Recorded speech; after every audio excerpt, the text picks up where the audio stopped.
Good news sa mga kapatid natin na ginagawang takbuhan ang sardinas sa tuwing kinakapos sa budget. Bumaba na kasi ang presyo ng ilang brands nito.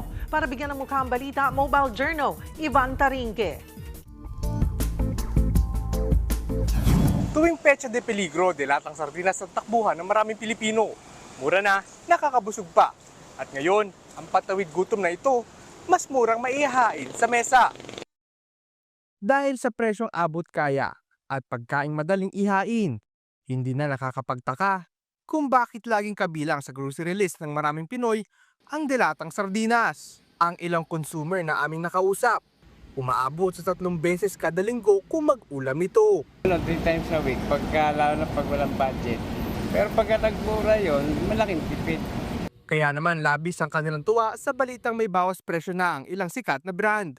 Ayon sa isang sikat na brand ng sardinas, piso ang bawas ang sa kada lata. Paliwanag ng kumpanya, bumaba ang production cost, kaya ipinasa na rin nila ito sa mga mamimili. Isa rin itong paraan para tumulong sa gitna ng patuloy na pagtaas ng mga bilihin. Bagay na approve naman sa consumers.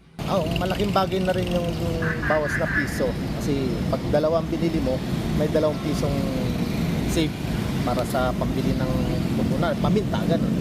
Ang ilang pang manufacturers nangako ng hindi magtataas ng presyo. Sa panahon kahit piso ay binibilang, ang maliit na bawas sa presyo ay malaking ginhawa para sa maraming Pilipino. Mobile Journal, Ivan Tarinque po, hatid ang muka ng balita.